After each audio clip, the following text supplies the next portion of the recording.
Your third grade story for the week is called Author, a True Story, written by Helen. This is an example of an autobiography, which is what you're going to be focusing on this week.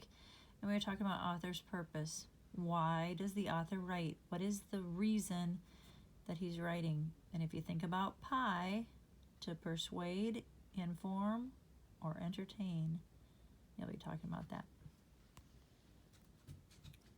A long time ago, there lived a 3-year-old author. Me. I was the best grocery list writer in the world and a huge help to my mother. When I wrote a word, I knew exactly what it said.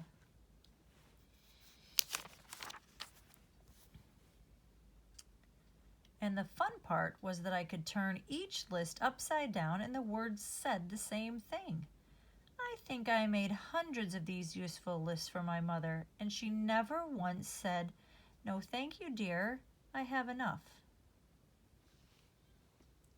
Then I went to school and learned to make what they called real letters.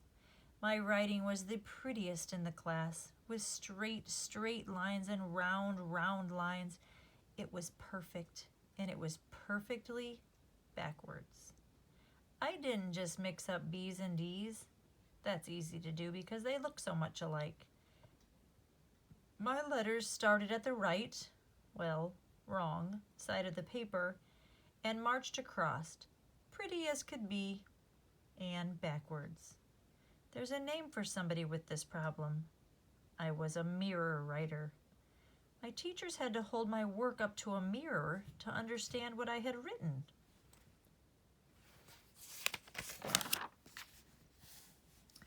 Thanks to a lot of help, I was finally able to write in the proper direction. But writing stories was so hard for me.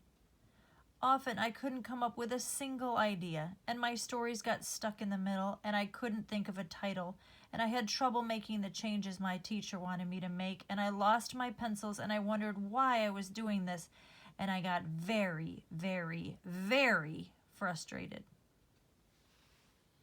So I spent a lot of time dreaming about what I wanted to be when I grew up. Since no one from the circus came looking for me, I became a teacher. I learned that teachers do not live in schools, eating only crackers and milk and sleeping under their desks. I also learned that teaching was fun and that children have fantastic imaginations. So my favorite subject to teach was writing. One day a friend said, "You should write a children's book." And I thought, I spent 10 years in 2nd grade, so I know a child from a chicken. Maybe I should.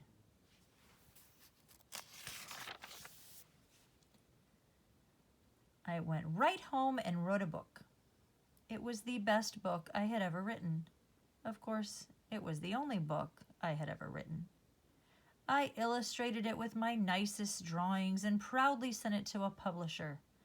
Lucky people, I thought. The lucky people sent it back and said, "No, thank you." That's called a rejection. I decided I'd never write again. Until the next day, when I felt better. I wrote a second book and sent it to a different publisher. The second publisher sent the book back. "No, thank you."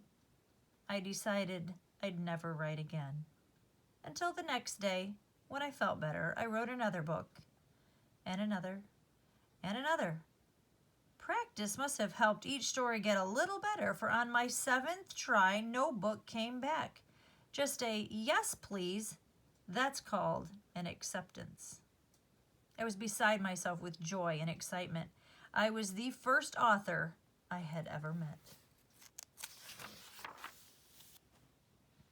I drew the pictures for my first book, and I did the pictures for this book.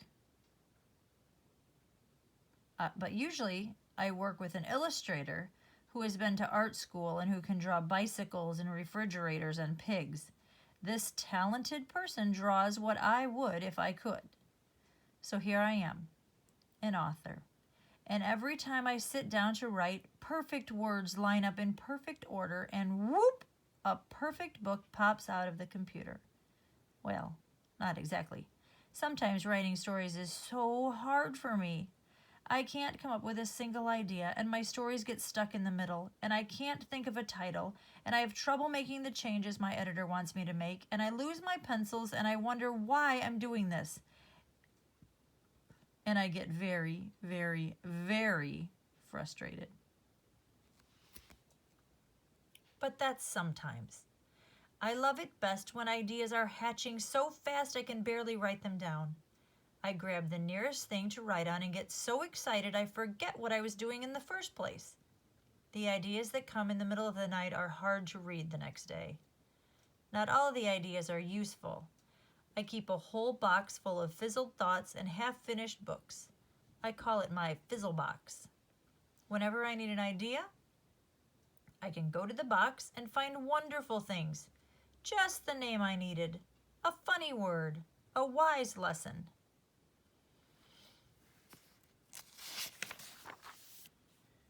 Usually, when I first think a book is finished, it really isn't.